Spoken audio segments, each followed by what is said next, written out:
Everyone, welcome you all to the net farmer. So आज का हमारा टॉपिक है इवापोरेशन। इवापोरेशन क्या होता है?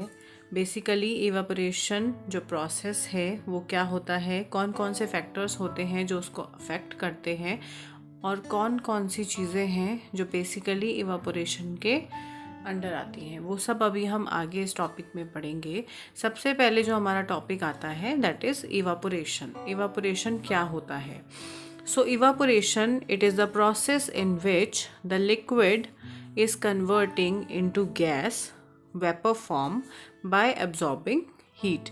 इवापोरेशन अगर आप सिंपल भाषा में समझो तो इवापोरेशन क्या है, देखिए हमारे पास ये एक बकेट है या आप कह सकते हो कि ये स्टील का एक भिगोना हमारे पास है, उसमें हमने बहुत सारा पानी यहाँ पे लिया है।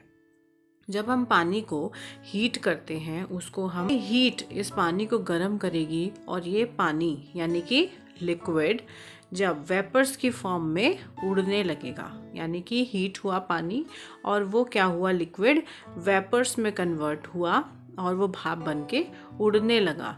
इस पूरे प्रोसेस को हम बोलते हैं इवापोरेशन। यानी कि जब लिक्विड जो है वो हीट एब्जॉर्ब करके वेपर्स की फॉर्म में कन्वर्ट हो जाता है, उस प्रोसेस को हम बोलते हैं इवापोरेशन। ओके, जब हम लिक्विड को हीट करते हैं, हीट करने पर लिक्विड एब्जॉर्ब करता है हीट को और वो वेपर्स की फॉर्म में भाप बन के उड़ने लगता है। इस प्रोसेस को हम बोलते हैं इवापोरेशन। इवापोरेशन को अगर हम सिंपल तरीके से समझें, so when a liquid is converted into a gas by vaporisation, this whole process is known as evaporation. Okay, so अब इसको हम बेसिकली एक सरफेस फिनोमिना भी बोलते हैं।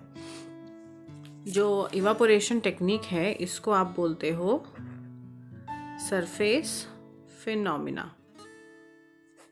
सरफेस फिनोमिना क्यों बोला जाता है? देखिए ध्यान से देखिए, जब आप हीट करते हो किसी भी लिक्विड मॉलिक्यूल को तो क्या होता है, ये जो ऊपर की एक लेयर है वो ही तो भाप बन के यहाँ से उड़ती है।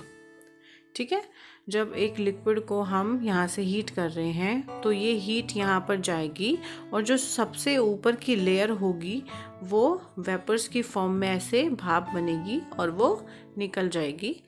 इसीलिए इसको बोला जाता है सरफेस फिनोमिना। यानी सरफेस वाला जो लिक्विड है जो ऊपर की सरफेस पे अवेलेबल है वो सबसे पहले हीट होगा और वो वेपर्स की फॉर्म में कन्वर्ट होगा और वो क्या बन जाएगा, गैसियस फॉर्म में कन्वर्ट हो जाएगा वेपर्स की फॉर्म में, और ये प्रोसेस कहलाएगा इवापोरेशन।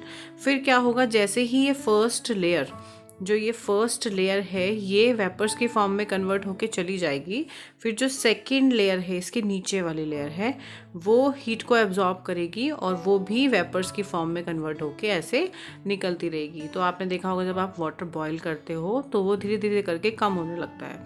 तो क्यों होता है कम होने लगता है? क्योंकि वो हीट एब्जॉर्ब कर करके भाप के रूप में उड़ रहा है और उसकी जो लेयर्स हैं वो वन बाय वन कम होती जा रही है। So this whole process is known as evaporation.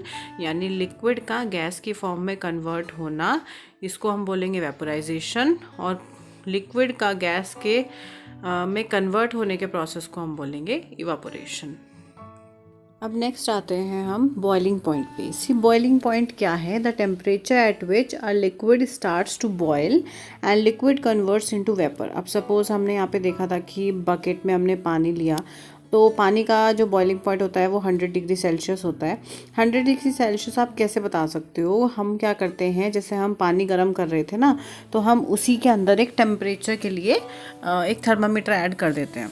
Thermometer add करोगे तो आप क्या देखोगे कि जैसे जैसे टेम्परेचर बढ़ता है 60 डिग्री 70 डिग्री 80 डिग्री, तो धीरे धीरे जैसे ही टेम्परेचर बढ़ेगा ना तो वो 100 डिग्री से ऊपर नहीं बढ़ पाएगा। 100 डिग्री पे जैसे ही जाएगा पॉइंट आप उसको मार्क कर दोगे कि 100 डिग्री इसका बॉइलिंग पॉइंट है। क्यों? क्योंकि अब जो भी हीट है, जो भी उसको मिल रही है एक्सेसिव हीट, वो उसको सिर्फ और सिर्फ वेपर्स में कन्वर्ट करने के लिए ही यूज़ कर रहा है।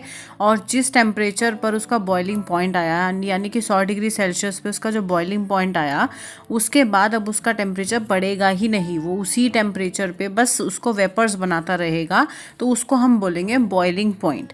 तो जितने भी लिक्विड्स होते हैं उनका जो बॉइलिंग पॉइंट होता है वो सब अलग अलग होता है। जैसे कि आप वाटर का बॉइलिंग पॉइंट बोलोगे कि 100 डिग्री है, तो आप ये नहीं कहोगे कि अल्कोहल का भी 100 डिग्री है। अल्कोहल का 100 डिग्री नहीं होएगा, वो डिपेंड करेगा कि आप कौन से टेम्परेचर पे उसका जो वेपर्स बनने की क्षमता है वो इंक्रीज़ हो रही है। ऐसे ही आप वेपर प्रेशर पे आओगे तो वेपर प्रेशर क्या होता है? It is a measure of the tendency of a material to change into a gaseous और vapour state and it increases with temperature. Vapour pressure क्या है? जैसे कि आपने एक भिगोने में पानी लिया, एक भिगोने में आप अल्कोहल ले लो, तो एक नॉर्मल रूम टेम्परेचर पे या जैसे ही आप उसको रूम में रखोगे दोनों भिगोनों को, तो आप देखोगे कि पानी जो है वो कम उड़ता है। जैसे अगर सपोज बहुत गर्मी है तो पानी भी उड़ेगा, लेकिन अल्कोहल उसके मुकाबले बहुत जल्दी उड़ जाता है। तो उस पर्टिकुलर टेंडेंसी को, यानी कि एक पर्टिकुलर रूम टेम्परेचर पे या एक पर्टिकुलर टेम्परेचर पे कितनी जल्दी कोई लिक्विड वेपर की फॉर्म में कन्वर्ट हो रहा है, उस पर्टिकुलर को हम बोलते हैं वेपर प्रेशर।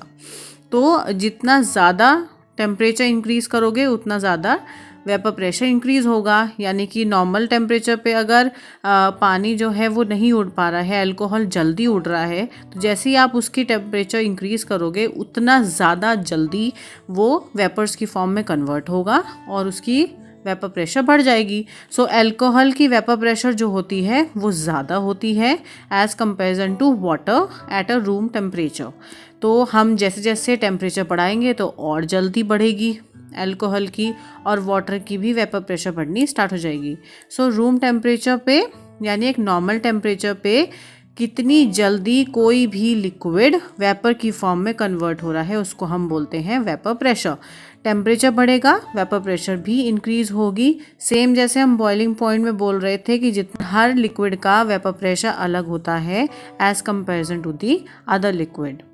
सो ये था आज का टॉपिक। इसी को फर्दर कंटिन्यू करेंगे अपनी नेक्स्ट वीडियो में। Please like, share, comment and subscribe to our YouTube channel Net Pharma for the part number 2 of this